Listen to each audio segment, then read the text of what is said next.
सुमी, सुमी, सो गई क्या? मेरे पति अमित की आवाज़ ने मेरा ध्यान खींचा।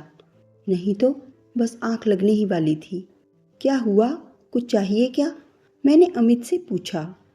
नहीं, कुछ नहीं चाहिए। कुछ पूछना था तुमसे। हाँ पूछो ना, मैंने कहा। कल रोहन जा रहा है। मुझे अच्छा नहीं लग रहा।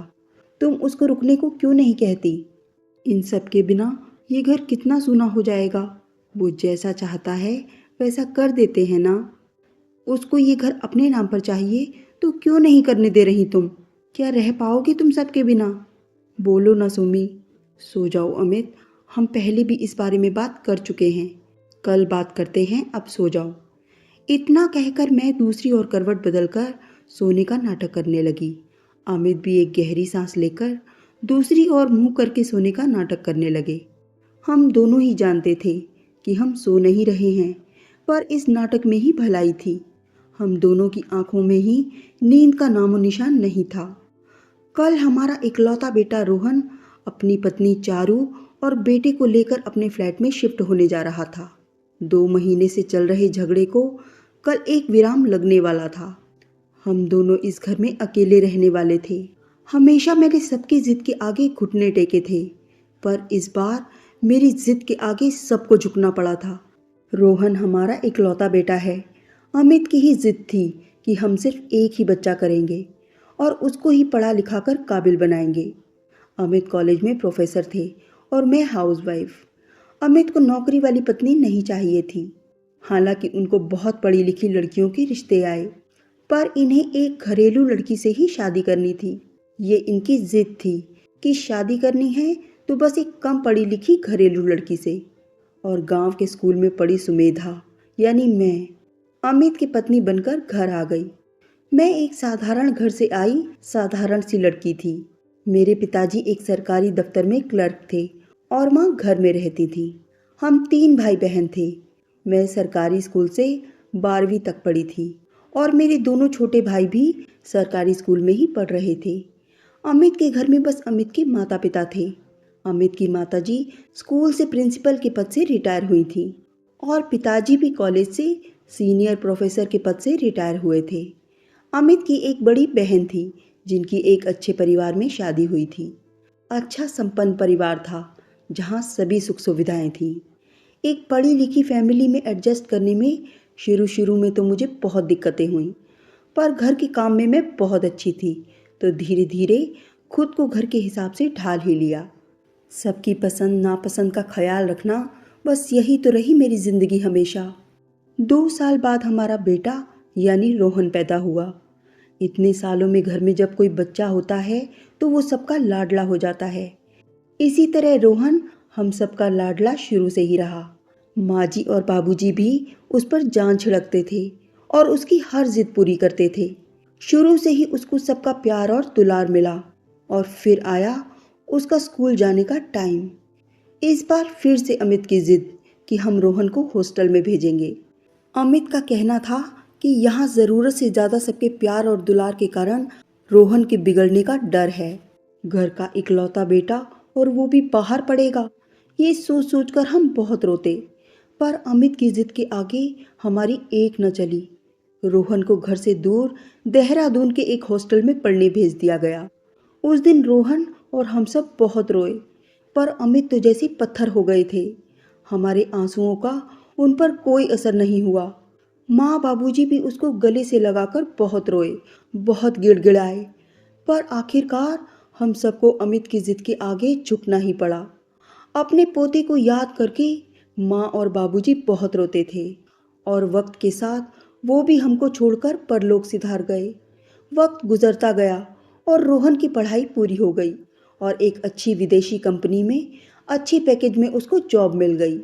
रोहन ने अपनी पसंद की एक मल्टीनेशनल कंपनी में जॉब करने वाली लड़की चारू से लव मैरिज कर ली और अब उनका एक 2 साल का बेटा है जो हमारी आंखों का तारा है।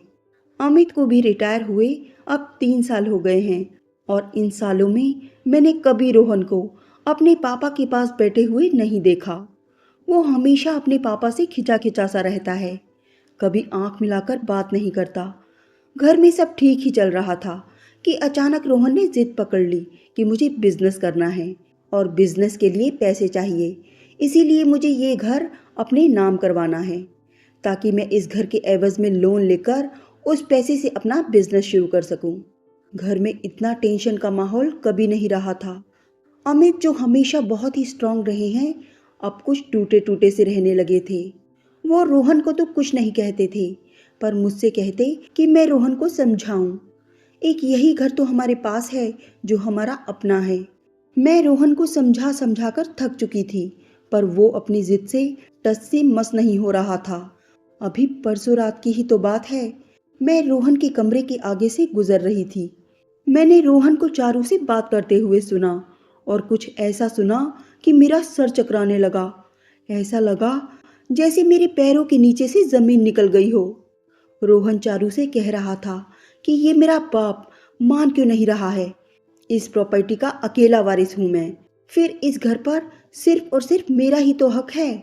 आज नहीं तो कल ये मुझे मिलना ही है, फिर आज क्यों नहीं।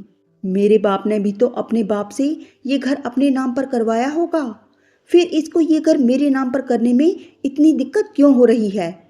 रोहन की बात पर चारू ने कहा कि रोहन, तुम अपनी माँ से बात करो, उनको पटाओ। तुम्हारी माँ की बात तुम्हारे पापा नहीं टालेंगे। जैसे ही ये घर तुम्हारे नाम पर होगा, उस बिल्डर से बोलकर इसको बिकवा देंगे। उसने बहुत ही अच्छे दाम ऑफर किए हैं। इतने में तो हम बढ़िया सा घर एक अच्छे एरिया में ले लेंगे। तुम सही कह रही हो चारू, बस ये बुढ़ा मान जाए। इसको मनाना आसान नहीं है, बहुत ही जिद्दी रहा है। बचपन में मुझे अपनी जिद की वजह से हॉस्टल में भेज दिया था। मैं कैसे भूल सकता हूँ, कितना रोया था मैं, पर इस बुढ़े पर मेरे आंसुओं का कोई असर नहीं हुआ था। और ये मेरी माँ, इसने कभी मेरे बाप को नहीं रोका, नहीं समझाया, हमेशा उसकी हाँ में हाँ मिलाई है। इन दोनों को तो मैं खून के आंसू रोते देखना चाहता हूँ। अपने बेटे के मुंह से ये सब सुन रही थी मैं। इसके आगे सुनने की मेरी हिम्मत नहीं थी। मेरे पैर कांप रहे थे, मुझे चक्कर आने लगे। जैसे तैसे मैं अपने बिस्तर तक चलकर आई थी। बस उस रात ही मैंने फैसला कर लिया था कि रोहन को अब इस घर में नहीं रहने दूंगी। कितना जहर भरा था उसके मन में। मैं सोच रही थी कि हमारा बेटा ऐसा कैसे सोच सकता है। हमने ऐसे संस्कार तो नहीं दिए इसको। फिर याद आया, संस्कार तो हमने दिए ही नहीं। हॉस्टल में रहकर अपने परिवार के लिए मोह और ममता कहाँ से आएगी। रिश्तों का दर्द क्या होता है ये इसने कहाँ जाना होगा। रिश्तों के साथ पलकर बड़ा होता तो जान पाता, पर जो बच्चा बस कभी कभी छुट्टियों में घर आता था, वो कैसे जान पाता कि रिश्ते ही तो हमारी धरोहर होते हैं। उस वक्त भी तो ये बस अपने कमरे में ही रहता था। कितना भी बुलाते बस ये खाना खाता और फिर से अपने कमरे में घुस जाता था। सुविधाओं की हमारे यहाँ कोई कमी नहीं थी। हर नया गैजेट इसको जिद करते ही मिल जाता था। अपने पिता से तो इसकी बचपन में भी नहीं बनती थी। दोनों आपस में बहुत कम बात करते थे। उस वक्त भी मैंने दोनों के बीच बनी इस खाई को भरने की बहुत कोशिश की थी। मुझे लगता था कि धीरे धीरे सब ठीक हो जाएगा, पर मुझे नहीं पता था कि ये खाई अपने अंदर इतना जहर भर लेगी। पर वो सब सुनकर तो जैसे मेरी आंखें ही खुल गई थीं। सुबह उठते ही सबसे पहले मैंने रोहन को बुलाकर अपना फैसला बता दिया। ये घर तुम्हारे नाम नहीं होगा। जब तक तुम्हारे पिताजी और मैं जिंदा हैं, ये घर हमारे नाम पर ही रहेगा। बिजनेस करना है तो अपने पैसों से करो।